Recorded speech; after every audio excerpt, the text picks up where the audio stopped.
Everybody wants success. Everybody wants peace. Everybody wants to live a life that feels purposeful, full, and meaningful.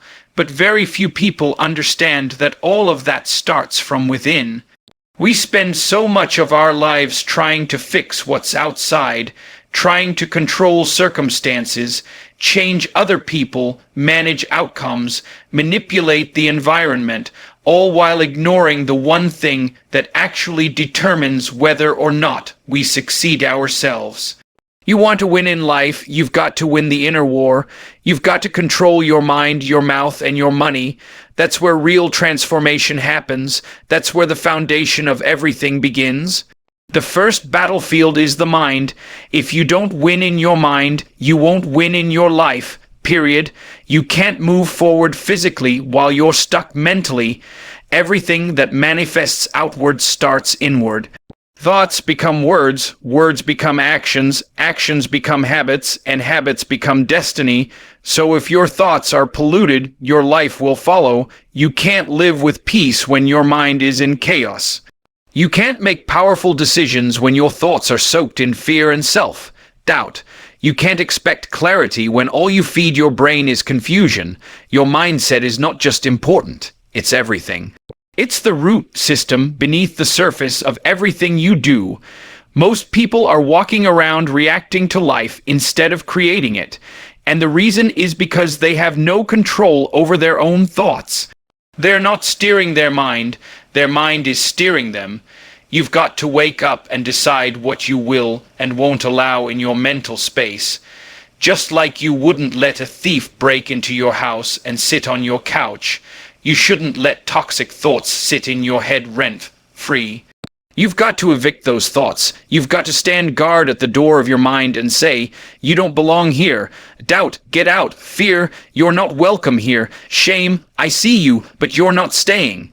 Most of the time, it's not life that's holding us back, it's our mindset about life. The story we keep telling ourselves about why we can't, why we're not ready, why we're not good enough, smart enough, strong enough. And the more you tell that story, the more you believe it. And once you believe it, it becomes your reality. Your mind is the lens through which you see the world. If the lens is cracked, everything you see is distorted. You don't see opportunity. You see obstacles. You don't see growth. You see risk. You don't see grace. You see guilt. That's why you've got to renew your thinking. You've got to train your brain like a muscle. Discipline it, challenge it, stretch it. Don't just accept every thought that comes to you. Challenge it. Ask, is this helping me or hurting me? Is this moving me forward or keeping me stuck? The mind is where the enemy attacks first. Not with fists, not with weapons, but with thoughts. Because if he can plant one seed of fear, one whisper of doubt, one echo of shame, he doesn't need to destroy you. He just lets you do it yourself. You've got to understand the power you hold when you take back your thoughts. When you start meditating on truth instead of lies. When you replace confusion with clarity. When you choose focus over distraction. That's when things begin to shift, not because the world changes, but because you change the way you see it. And once you get the mind right, you've got to move to the next level. Your mouth, your words are your power tools. And too many people are swinging them like wrecking balls. They speak failure, and then they wonder why they can't win. They talk doubt, then ask why their life is stuck. They repeat negativity like it's a mantra, and then complain when they see no growth. Words have weight. Every syllable you speak carries energy. Every sentence you form builds something or breaks something. So if your life feels like it's off course, the first thing you need to check is your language. You can't say, I'll never make it, and then expect success. You can't keep declaring, I'm always broke, and then expect wealth to find you. You can't keep saying, I can't do this, and then look for strength to appear out of nowhere. That's not how it works. You are the architect of your future, and your words are the bricks. So if you're serious about building a life that matters, you've got to speak like someone who believes it. Speak vision, speak progress, speak healing, speak breakthrough, and I'm not just talking about some feel good, fake it till you make it kind of thing. I'm talking about a discipline of declaring truth over your life even when everything around you says otherwise. You've got to say, I am capable. Even when you feel tired, say, I am chosen. Even when you feel overlooked, say, I am built for this. Even when life gets heavy, because what you speak out loud will begin to shape what you believe deep inside. And what you believe becomes the standard by which you live. And watch this. It's not just what you say to others, it's what you say to yourself. Your inner dialogue matters just as much, if not more. Some people are at war with themselves because of the words they keep whispering in silence. I'm a failure. I'm ugly. I'm not smart. I'm a mess. And then they wonder why they can't break through. That's not self-awareness. That's self-destruction. You can't build a strong life on a foundation of self-hate. You've got to speak life to yourself, not just once in a while, but consistently. You've got to become your own encourager. Your own motivator, your own supporter. There will be days when no one claps for you, no one checks in, no one cheers, and on those days your words will carry you or crush you. So make them count. Train your tongue the same way you train your body. Be intentional. Practice gratitude. Speak discipline. Speak purpose. Speak solutions, not just problems. Some doors don't open because you keep speaking defeat right in front of them. And just like your mind and your mouth need control, so does your money. Let's be real. Money is not just about dollars and cents. It's about character. Money exposes what's inside you. It reveals your habits, your priorities, your fears, your ego. Money doesn't make you. It magnifies you. If you're reckless without it, you'll be reckless with more of it. If you're wise with a little, you'll be wiser with a lot. The problem is, most people don't want to manage money. They want to feel good with it. So they spend it emotionally, they spend it to impress, they spend it to escape, and then they wonder why they're stressed, in debt, anxious, living paycheck to paycheck. You can't just make money, you've got to manage it. You've got to direct it. Every dollar should have an assignment. If you don't tell your money where to go, it will disappear, and you won't even know where it went.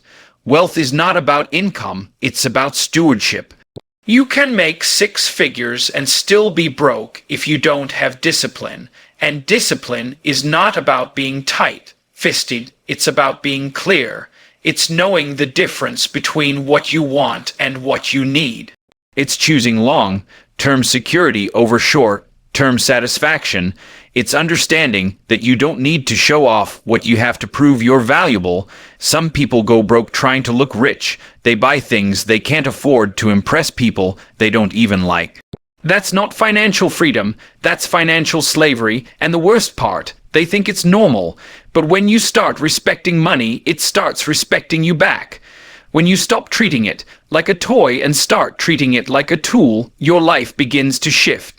Money should be building your future, not feeding your ego. It should be helping you grow, not keeping you stuck. And when you understand that, you stop chasing flashy and start building legacy. Use your money to invest in yourself.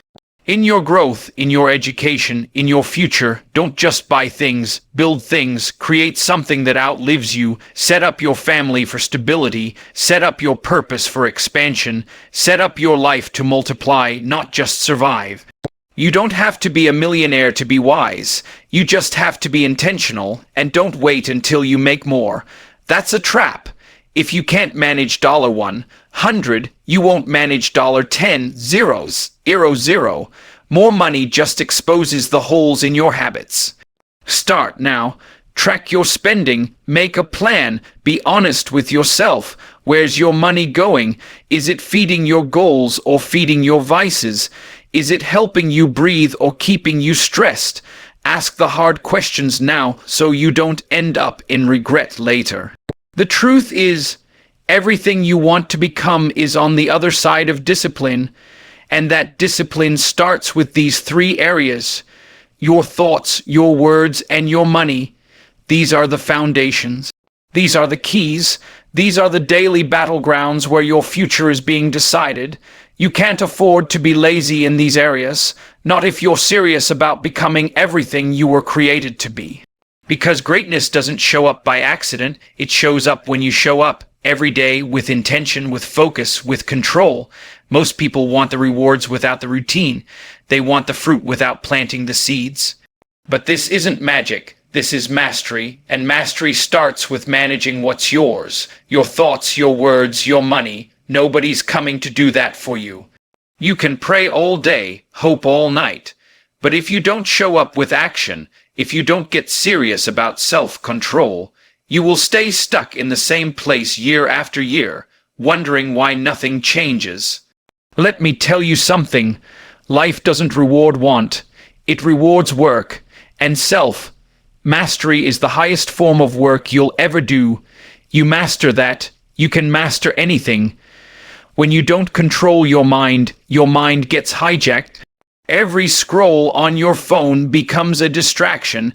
Every opinion becomes a truth. Every failure becomes a final judgment. But you weren't created to be tossed around by every thought that passes through your head. You were built with authority. You were designed with dominion. So stop acting like you're powerless. You are not a victim of your thinking. You are the author of it. You are the gatekeeper. You don't have to accept everything your brain feeds you.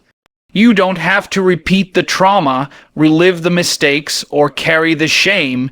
You can rewrite the script. You can replace the noise with focus. Replace the fear with purpose. Replace the chaos with peace. Your mind will follow the direction you set for it.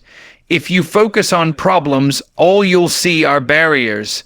If you focus on opportunity, you'll start to see possibility even in the middle of storms. That's why your focus is one of your most valuable assets. Where your attention goes, your energy flows. You can't afford to keep giving your best energy to the worst thoughts. You've got to choose your thoughts the way you choose your clothes, intentionally, daily, and with purpose. You've got to wake up and clothe your mind in discipline, in gratitude, in hope, in resilience. Don't leave your mind naked and vulnerable to anything that wants to tear you down. Most people are mentally exhausted, not because life is so hard, but because their thoughts are so undisciplined. They replay what they should have said, should have done, should have avoided, and in doing so, they waste their now. They sacrifice their present to relive a past they can't change. You can't fix what already happened, but you can choose what happens next. And that choice begins with mastering the narrative in your head. Instead of asking, why me? Ask, what can I learn from this? Instead of saying, I failed, say, I'm growing. Because the story you tell yourself about your struggle determines how you move forward from it. Now, once the mind gets clear, the mouth needs alignment. Your words have to match the direction you want to go. You can't say you're going north and keep walking south. You can't say you believe in growth and then gossip all day. You can't say you want peace but speak poison over your own life. Your words are seeds. Every word you speak is either planting life or planting death. And what you plant you will harvest. So stop cursing your future with careless speech. Stop speaking limitations over your destiny. Start calling things forward. Start aligning your words with the vision you've been given. And listen, this isn't about hype. This is about truth. Real, grounded, powerful truth. Because there's power in restraint. There's power in silence. Not everything requires a response. Some of the strongest people are the quietest because they know not every situation deserves their energy. Just because you feel it doesn't mean you have to say it. Emotional maturity is when you pause before you speak, when you ask, will this heal or harm? Will this build or break? Will this move me forward or set me back? Sometimes silence is stronger than shouting. Sometimes peace is louder than pride. And if you're serious about leveling up, you've got to stop speaking like the person you used to be. Speak like the person you're becoming. Stop repeating your old labels. Stop rehearsing your past pain. Stop reminding yourself of every failure. Speak new life. Speak new identity. Speak victory even in the valley. You've got to speak like you've already stepped into the next version of you. Because what you speak is what you will eventually live. You've also got to learn the power of words in your relationships. Some of you are one apology away from peace, one "I was wrong" away from restoration, one encouraging word away from changing somebody's life. But you're too prideful, too busy, too distracted. And in the meantime, the people around you are starving for truth, starving for kindness, starving for words that lift instead of tear down. You've got to learn to use your voice with purpose, not just to get attention, but to give value, not just to win arguments, but to win people, not just to be heard, but to be healing. Your relationships will never rise above the level of your communication. So if you want strong connections, you've got to build them with strong words, honest words, kind words, words that say, "I see you, I believe in you, I forgive you, I'm with you." That's what changes homes. That's what heals wounds. That's what builds legacy, and you can't fake that. It has to come from a place of control, of maturity, of inner strength. Now let's talk about the part most people avoid. Money. Let me make it plain. Money will reveal what discipline hides. You can fake growth in a lot of areas. You can talk a good game. You can post motivational quotes all day. But if your bank account is a mess, your habits are exposed. Because money is a mirror, it reflects your decisions, your values, your self-control. And if you're not serious about mastering your money will master you. Most people don't have a money problem. They have a management problem. It's not about how much you make. It's about what you do with what you make. If you get a raise, but your habits don't change, your outcome won't either. More income without more wisdom equals more problems. That's why you've got to learn to manage the little before you expect the big. If you can't budget $500, don't pray for $500. You'll waste it the same way. You've got to respect every dollar like it's a brick in the foundation of your future. You've got to stop spending like life is a game. It's not about flexing. It's about building. You don't need another pair of shoes if your savings account is empty. You don't need the newest phone if you're drowning in debt. Stop chasing comfort at the cost of your calling. Your future deserves more than temporary pleasure. Your dreams deserve more than financial chaos, and your purpose demands that you be a good steward of what you've been given. Create a vision for your money. What's the plan? Where are you going? How will this dollar help you get there? Save first. Spend last. Build an emergency fund. Get rid of debt. Invest in growth. And don't just do it once. Make it a lifestyle. Financial freedom isn't a destination, it's a discipline. It's not just about what you do occasionally, it's about what you do consistently. Your habits today are building your tomorrow. So if you want tomorrow to look different, your choices have to look different now. Don't be afraid of the word budget. A budget isn't punishment, it's permission. It gives you permission to say yes to what matters and no to what doesn't. It gives you clarity. It gives you peace. It gives you the power to live life on your terms, not on your creditor's terms. Some of the stress you carry has nothing to do with your job or your schedule. It has everything to do with your money being out of order. Get it in order, take control, learn, grow, ask for help if you need to. But don't stay stuck. Don't stay silent. Don't stay broke when you can be free. Generosity is another layer to this. Don't wait until you have extra to be generous. Generosity is not about how much you give, it's about how much of your heart is behind it. When you live with open hands, money flows in and out with peace. But when you clench it out of fear, you block the blessing. Be wise, yes, but don't be so tight that you miss the joy of giving. Give to others. Support causes. Help someone who can never pay you back. That's wealth. That's real success. Not just having more, but being able to do more for others. Being the answer to someone else's prayer. When your mind is disciplined, your mouth is aligned, and your money is in order, you become unstoppable. You start walking differently. You stop chasing validation. You stop panicking at every storm. You stop looking outside for what you were always supposed to build inside. You become solid, grounded, focused, and it's not because life is easy. It's because you are finally leading yourself, and that's what real power is. Not controlling other people, not getting everything you want, not living with applause. Real power is self-control, the ability to govern yourself, to show up when no one sees, to say no when it would be easy to say yes, to speak life when everything in you wants to complain, to save money when it would feel good to spend, to choose the long road when the shortcut is calling your name. That's the kind of control that builds legacy. That's the kind of control that makes a difference. That's the kind of control that says, I'm not just living, I'm leading. And when you live like that, you don't just elevate your life, you elevate everyone around you. You become an example, you become a model, you become the proof that it's possible, that you can rise above circumstances, that you can break cycles, that you can rewrite the story, that you can be a person of excellence, discipline, and purpose. Not by accident, but by intention, by daily control, by mastering what you were given. So if you want to change your life, don't look outside, look within. Get your mind right, speak with purpose, and handle your money like your future depends on it, because it does. You don't need more luck, more likes, or more chances.